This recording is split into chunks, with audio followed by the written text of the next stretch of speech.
So today's problem is basically finding the intersection point of two linked lists. So this is one linked list, right?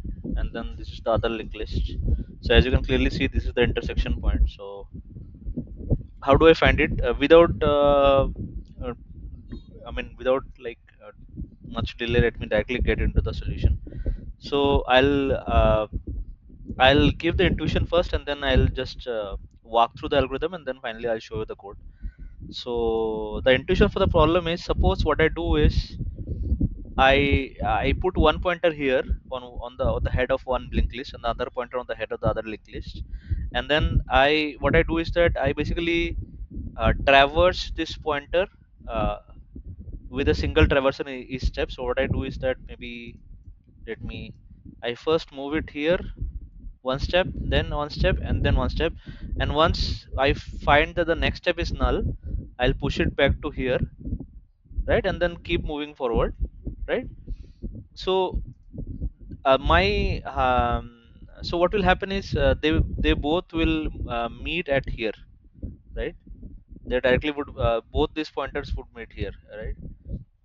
Why that will happen? So I think to show that it's better to do a dry run. So let us proceed. So let us move this pointer forward by one, right, and then I'm moving this pointer forward by one more step, right, and then I'm again moving this pointer by one more step, and then again okay, this pointer has to be moved one more step here, and then this pointer will move here, this pointer will move here, right.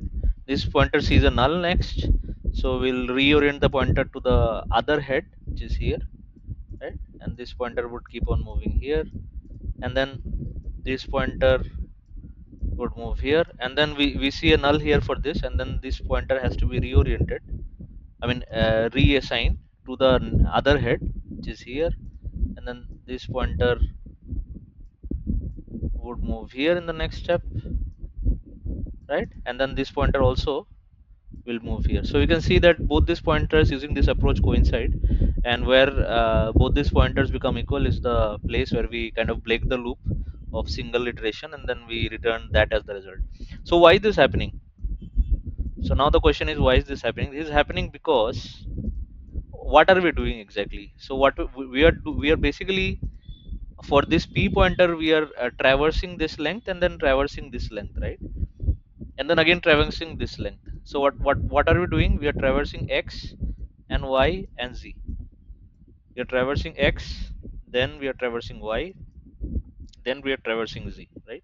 And then same for q. First we are traversing z length, and then y length, and then x length. So for q we are traversing z length, then y length, and then x length.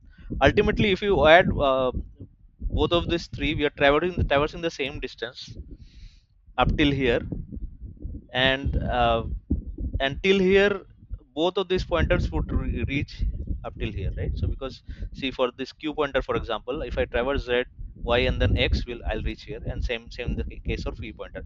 And that is the exact reason why they will coincide here. There can be one more scenario in which the number of these branches, right, these leading branches of both the pu and q pointers might be same.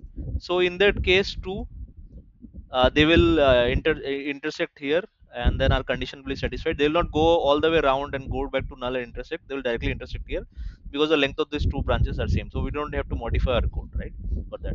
So this was the explanation of the problem, and let us quickly look into the code, which is extremely simple. So we'll assign the first pointer to the head of the A and the second pointer to the head of the B. Either we'll move to the next, or if we find a null, we'll reset to the other head, right. And same with the second pointer, and wherever they become equal, we'll leave the loop, and then we'll return that as a result. So this passes all the cases, right. Yeah, that was the explanation of this problem. This is a most efficient solution.